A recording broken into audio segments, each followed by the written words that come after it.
कहा जाता है कि अगर विरोधियों के पास ताकत होती कि वो भारत से कोई एक मुस्लिम प्रोडक्ट खत्म कर दें, तो उनका पहला निशाना रूह अफ़ज़ा होता। रूह अफ़ज़ा वो नाम है जिसने न सिर्फ विरोधियों की सत्ता और उनके वर्चस्व को चुनौती दी है, बल्कि उसने भारत के लिए जो किया वो आज तक कोई नहीं कर पाया।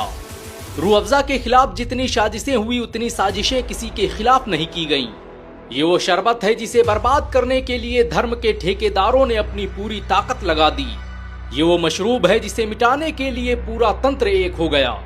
आखिर रूह अफ़ज़ा में ऐसा क्या है कि विरोधी ताकतें उसे खत्म करने के लिए अपना सब कुछ गंवाने को तैयार हैं? तो कहानी की शुरुआत होती है साल 1906 से, जब देश पर अंग्रेजों की हुकूमत थी और लॉर्ड कर्जन बंगाल के बंटवारे की रणनीति बना रहा था। ये वो दौर था जब देश की राजधानी दिल्ली में भीषण गर्मी पड़ रही थी। हालात ऐसे बन गए थे कि पूरा दिल्ली डिहाइड्रेशन, उल्टी और डायरिया जैसी बीमारियों से पीड़ित था। हर दिन सैकड़ों लोगों की मौतें हो रही थीं और ऐसा लग रहा था मानो दिल्ली जल्द ही वीरान हो जाएगी। ऐसे दौर में जब मौत दिल्ली की सड़कों पर रक्स कर रही थी, तब एक शख्स अपने कमरे में बैठा जड़ी बूटियों के इख्तिलात से कुछ दवाएं बना रहा था। उसने गुलाब, केवड़ा, खसखस, धनिया, संतरा, तरबूज, अनानास, सेब और दूसरी चीजों का इस्तेमाल करके एक ऐसी दवा बनाई जिसने दिल्ली के मुर्दा दिलों में जान फूंक दी। पूरा दिल्ली हकीम साहब की उस दवा के लिए भागने लगा।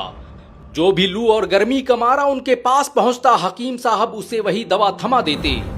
थोड़े ही दिनों में दिल्ली में यह खबर फैल गई कि लाल कुआं बाजार में एक हकीम है जिसके पास ऐसी जड़ी बूटी है जिससे हर बीमारी का इलाज किया जा सकता है।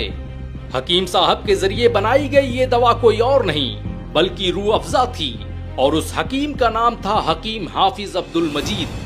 वही हकीम अब्दुल मजीद जिसने हमदर्द दवाखाना की स्थापना की, जो आज यूनानी दवाओं को बनाने वाली भारत की सबसे बड़ी कंपनी है।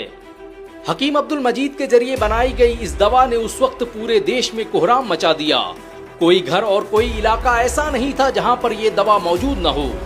1908 तक इसे जड़ी बूटी से बनी एक सिरप के तौर पर बेचा जाता रहा, लेकिन 1908 में इसे नाम दिया गया रूह अफ़ज़ा का। रूह अफ़ज़ा यानी रूह को ताजगी देने वाला। ये नाम उर्दू अदब के मशहूर लेखक पंडित दयाशंकर नसीम की लिखी किताब मसनवी गुलज़ार नसीम से लिया गया था। जो लोग आज धर्म और संप्रदाय के नाम पर उर्दू और रूह अफ़ज़ा का विरोध कर रहे हैं, उन्हें खबर नहीं कि रूह अफ़ज़ा का नामकरण करने वाला शख्स दयाशंकर नसीम एक हिंदू था।